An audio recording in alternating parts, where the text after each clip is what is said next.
The snow. It fell for 2 days. It fell, has fallen. Richard Hell and the Voidoids. What's lost in the fix? Nothing and nothing but notation. Looking out the window at my life's repetition, I don't begrudge it. I take it to lunch. Swiss cheese and Triscuits. The clock says panic, so forget about reading.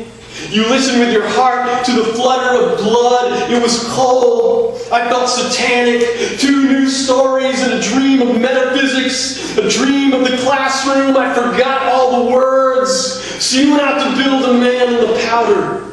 Came back freezing in a tangle of birches, and my legs fell asleep watching over the shepherd. Wake up, legs, with love. Yes, please. My friend driving home in 120 accidents. People sliding off the road. Cars flipped over in trucks like ballerinas. To say a mess would be an understatement.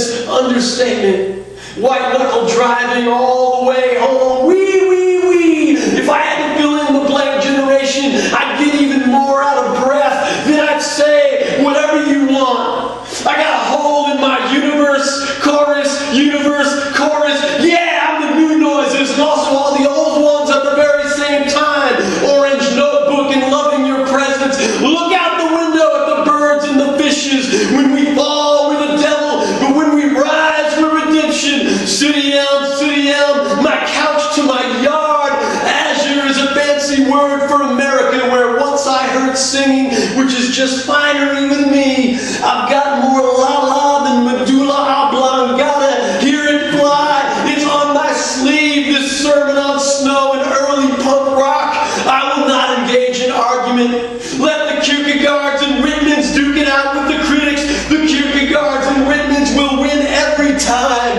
What I got by sitting still and laughing with my little girl. Hell is always better when it's blasting in the kitchen, and nothing's always something when it's followed by tonight.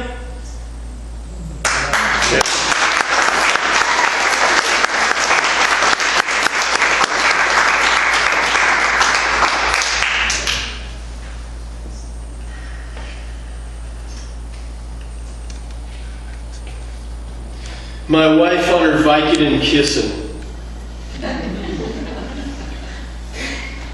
My wife on her Vicodin kissing. I wish I had a bite made of leaves.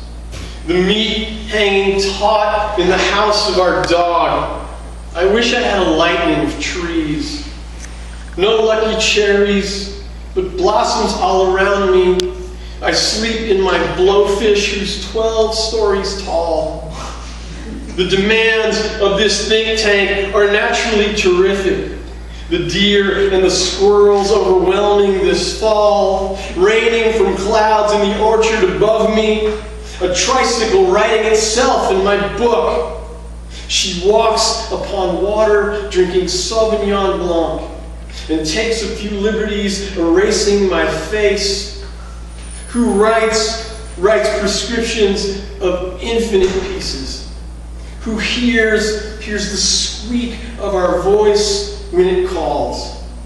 My wife on her bike made of Vicodin kissing, the lightning of trees tearing through me.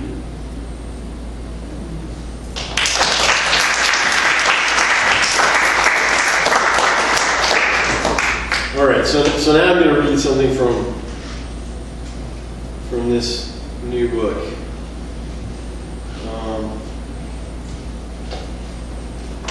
It's a little on the longish side. Hope you'll forgive me. This is called Write This Today While You Were, and it's based on poet Sir Philip Sidney wrote a sonnet sequence that had 108 sonnets in it. And one day I had broken my foot, and I was emailing back and forth with a good friend of mine, the poet named Fritz, and I was feeling sorry for myself because I was laid up on the couch. And he said that he had been reading Sir Philip Sidney's sonnet cycle, and he said, "Man, I'm going running," which I love to do and couldn't at the time. He said, "I'm going running. When I get back, you need to have written 108 two-line sonnets." Now, I have no idea what a 2-line sonnet is, but I wrote 108 of them. And this is what happened. Write this today while you work.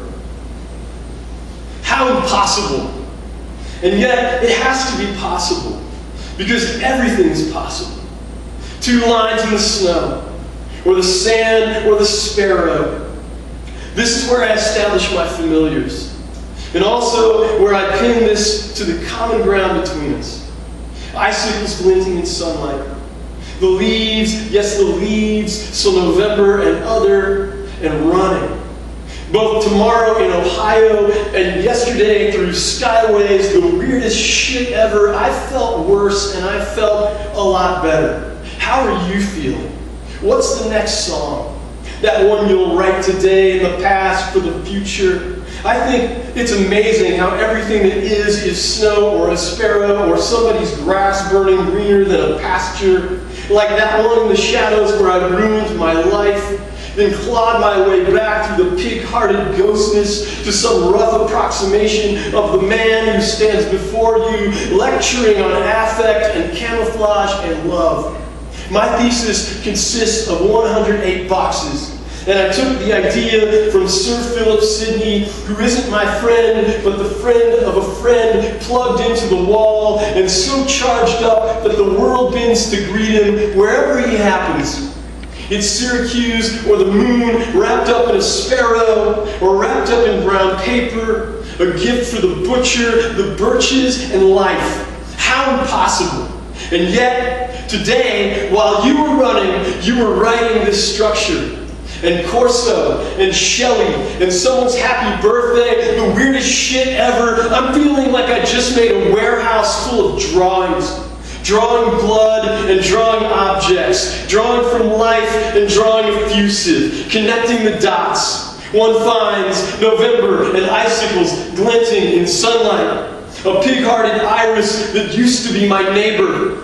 I don't know a single thing about my neighbors, and this is my thesis. Tomorrow, I should write each one of them a letter and say how it's impossible to tell them what I'm dreaming, and that while I can tell them what I'm reading, it isn't very pretty.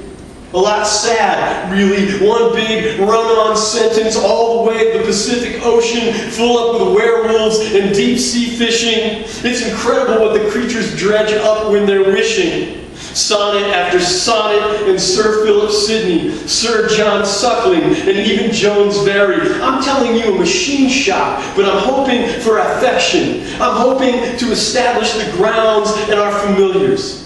Maybe by the end of this, it all adds up. Sparrow plus snow equals camouflage and love. I'm dubious. And so today were you in the future pounding the pavement with a comet in your mouth. Hold that light to make it lighter. The skyway hums brightly with a ventricle motion. To repeat is to sing it. 108 coffins, a sad thing sure on the snowball fight horizon, and yet there's something so clearing in the offing I can taste it. I can taste it wrapped in paper, a brand new werewolf, a new kind of fish. Gregory Corso might have never dreamed I love poetry because poetry makes me love. Now and then buried beneath the glory of Shelley, I used to love my neighbors in the future. I'm not sorry. I'm not 1 or 2 lines. I'm a rough approximation. And you, my dear friend, running, are a burst of thesis statements. Things are always better as things in their nature. The world would be flatter minus camouflage and love. And the moon remains wrapped in the weirdest shit ever. Just one big anomalous, though tripped out, run-on sentence. Oh, hi-oh, make me but mad enough to appreciate this disaster. Maybe by the end notes, in the after spring, when dumb sleep holdeth all the thoughts in November, some rough approximation of a lushness ever after. I'm certain you felt worse and a lot through this weather, but hopefully your sparrow's beginning to ring. Your ears with the music of Sir Philip Sidney, 108 sonnets, as you rush through the paper, line after line in the sand and the snow. Somehow the structure begins to look familiar. Is your neighbor a revival plugging into the wall? You will feel better.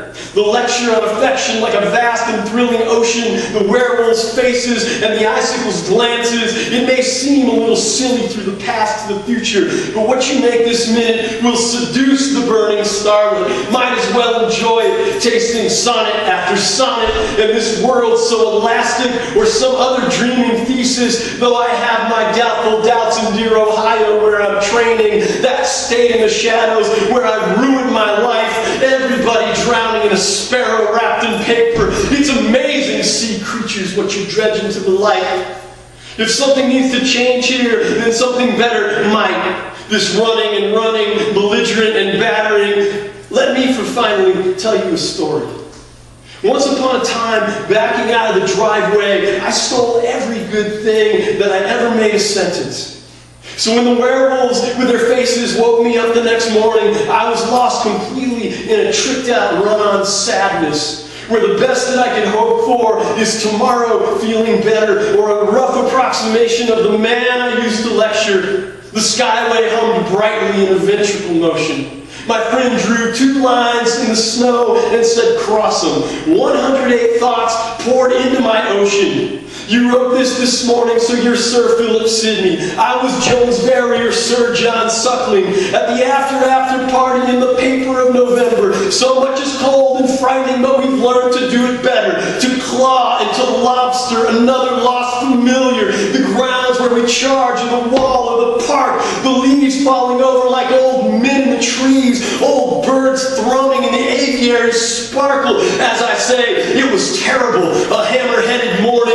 Deep-sea fishing in my past on my arrival. The world is so much flatter than the stars, which is my thesis. Make me but mad enough to sing a little Sparrow. My family around me like a beach-headed ball. Today, while you will write this. How impossible. And yet, everything that's everything is everything already, and nobody will keep us from living with flaws. 108 sonnets overnight to your neighbor. If you think when you go running, please imagine me with you, but also keep feeling as you choose the next song. I'll be along in the after spring. I'll stand on my hands in the skyway or the ocean and lecture on affection in a tricked-out run-on sentence. These last 8 lines now to serve as my conclusion.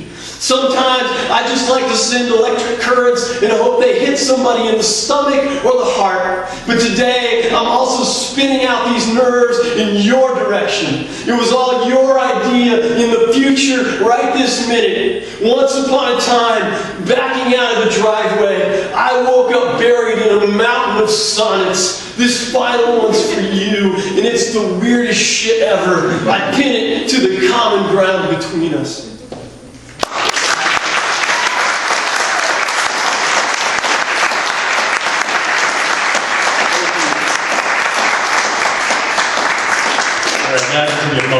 This is the last one. This is from something new that I'm working on, a manuscript called Radiant Action. And this is called The Shadow of the Valley. The shadow of the valley is a placeholder for the valley. A reminder that a body stands between those stands of bleachers, with this stand of trees, with the neighborhood watchers standing around watching birds fly back and forth from their nests to the gardens in every Westwood neighborhood, all the while casting shadows that somehow don't look like birds, but like people wondering what's going on. Like Marvin Gaye in his song, What's Going On, from his album of the same name. On the cover, he's wearing a red wool hat. An image my friend used in something he wrote, and then later read in front of an audience in Iowa to get them to participate. When I say red wool hat, he said, you say Marvin Gaye. Red wool hat, he said. Marvin Gaye, we said, got murdered by his father in 1984 under somewhat confusing circumstances. But there was a gun involved and an argument, so how confusing is it? It isn't like we don't know what happens when people pull triggers at people, even in broad daylight, listening to The Clash singing Somebody Got Murdered, which was a song on their triple album set, Sandinista. The Sandinistas were socialist rebels who came to power in Nicaragua in 1979 by overthrowing Anastasio Somoza Debayle, a dictator friendly to the United States. The United States has been friendly with lots of dictators. Anastasio Somoza Debayle was only one of them. Saddam Hussein was another. Dictators usually meet horrible ends. Many videos on the internet attest to this. Recently, the immediate events preceding the death of Libyan dictator Muammar Gaddafi were captured on a cell phone video camera. He has blood running down his face and can be heard to say, "Do you not know the difference between right and wrong?" Later, he was ended with a gun, or maybe many of them. No one really knows. Sometimes dictators are ended with guns, but often, as was the case with Gaddafi, they are beaten first or dragged through the streets. I would not like to be dragged through the streets or beaten by a mob or ended with a gun. I would not like to be ended at all, as I bet you also would not like to be ended, though we both know that someday will be the last one we get. And this often causes some confusion and trepidation and fear because nobody knows what death is, but it's pretty certain that on that day we will be utterly alone. Even if there are people who we love right beside us, they will not go with us. If we're lucky, they will sing us an old favorite song or open a window so we can listen to the birds. Thank you.